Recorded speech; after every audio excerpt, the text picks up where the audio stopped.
Hi und herzlich willkommen zurück auf meinem Kanal Tracking Packing Gear. Ich war letztens erst für 7 Tage in Griechenland auf einem Camping, Roadtrip, Camping unterwegs und da habe ich noch einen Rucksack mitgenommen zum Reisen und zwar den Gossamer Gear G420.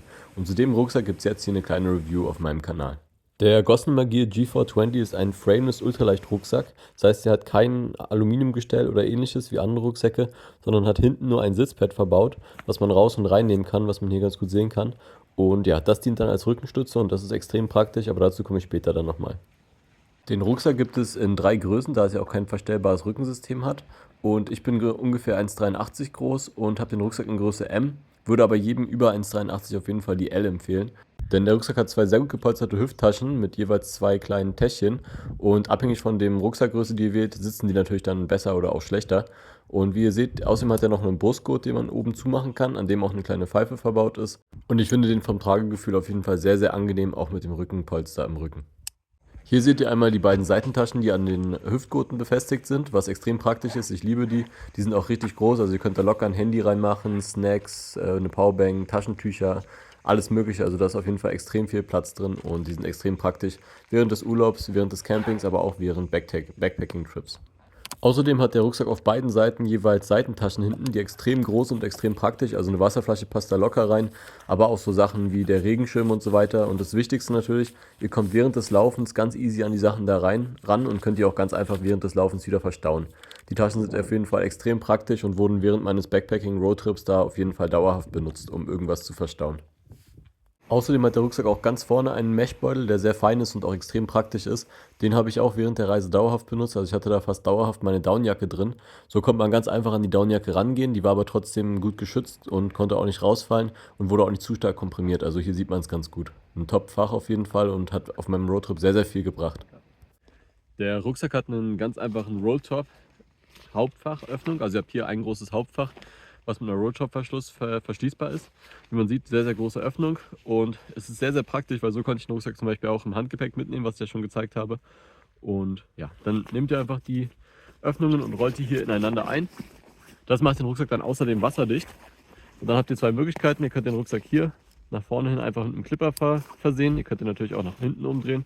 Und dann habt ihr hier zusätzlich, wenn ihr den Rucksack extrem voll packt, noch einen weiteren Clipper, den könnt ihr so weit erweitern, den ihr dann oben rumspannt, sodass der Rucksack noch ein bisschen besser komprimiert ist. Ihr könnt natürlich das auch nutzen, um irgendwas am Rucksack noch zusätzlich festzumachen. Zum Beispiel, ja, ich weiß nicht, eine Jacke oder sowas. Das ist auf jeden Fall sehr, sehr praktisch. Oben am Rucksack habt ihr außerdem noch ein kleines Extrafach. Und zwar, das ist auch mit einem Reißverschluss gesichert. Und da habe ich aktuell jede Menge Snacks, Riegel, Proteinriegel und sowas dabei. Aber natürlich könnt ihr da auch ganz einfach euer Handy verstecken bzw. reinpacken, euer Portemonnaie oder wie auch immer. Oder hier 2 extra Gurte für den Rucksack. Das ist wirklich sehr, sehr groß und auf jeden Fall eine sehr, sehr coole Bereicherung für so einen doch sehr minimalistischen Rucksack, dass ihr dann noch ein kleines Fach habt für Wertgegenstände. Das wahrscheinlich beste Feature am Rucksack ist meiner Meinung nach das Sitzpad, was gleichzeitig als Rückenstütze dient und was das Tragekomfort extrem hoch macht. Und das ist extrem praktisch. Das konnte ich auf meinem Roadtrip jetzt mehrmals schon rausnehmen, mich irgendwo hinsetzen, auf eine Bank oder auf ein paar Steine.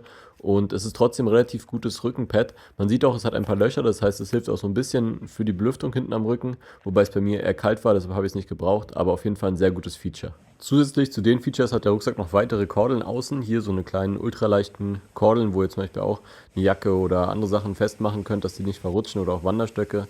Ja, hier an dem Brustgurt sind auch noch ein paar Kordeln und ganz unten sind natürlich auch noch welche für Eispickel und ja, für Wanderstöcke, wo ihr dann Sachen befestigen könnt. Konnte ich jetzt auf dem Trip noch nicht nutzen, aber ist sehr praktisch. Das Außenmaterial ist aus einem 70D und 100D Nylon und das ist auf jeden Fall wasserabweisend. Die Nähte sind nicht versiegelt, deshalb ist der Rucksack nicht wasserdicht, aber ja, für meine Zwecke hat es auf jeden Fall gereicht.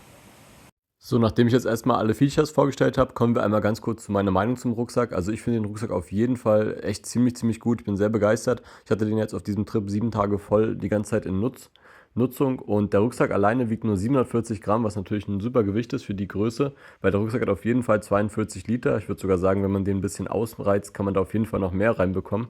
Die 42 Liter sollen sich aufteilen auf 30 Liter im Hauptfach und 12 Liter außen, aber ich denke, da geht nochmal mehr.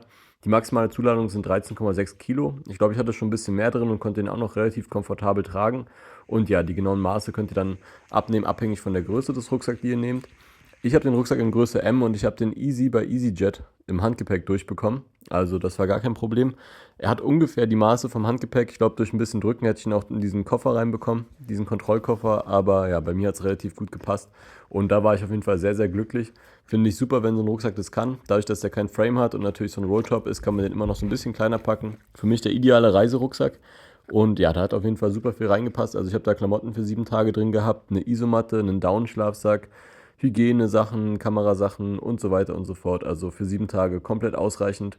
Und auch so an den Außentaschen konnte ich immer noch Wasser transportieren und so weiter. Ich habe ja bereits einen Frameless-Rucksack von Lightweight probiert und ich finde den Gossamer G hier wesentlich besser. Durch das Rückenpolster hat man immer einen geraden Rücken und eine gute Auflagefläche, egal wie voll man den Rucksack stopft, was extrem praktisch ist, und die ganzen Außenfächer sind einfach genial. Und auch der Tragekomfort ist meiner Meinung nach wesentlich besser, weil die Schulterpads viel besser gepolstert sind. Und ja, durch den Rückenbereich ist es auch deutlich angenehmer, den Rucksack zu tragen. Wie gesagt, ich würde jedem über 1,83 auf jeden Fall die Größe L empfehlen. Darunter geht die Größe M meiner Meinung nach noch. Und ich freue mich auf jeden Fall, den Rucksack auf die nächsten Trips mitzunehmen. Das war's an der Stelle von mir. Ich hoffe, ihr habt alle Informationen bekommen, die ihr so braucht. Und ja, wenn nicht, schreibt einfach einen Kommentar. Der Rucksack ist verlinkt. Und wenn ihr so eine Trips nicht verpassen wollt, Videos, wie ich im Auto schlafe, Campingtouren und so weiter, da kommt noch einiges dieses Jahr, dann auf jeden Fall den Kanal abonnieren. Und ja, ich würde sagen, das war's von mir an der Stelle und wir sehen uns im nächsten Video. Also macht's gut und bis dann.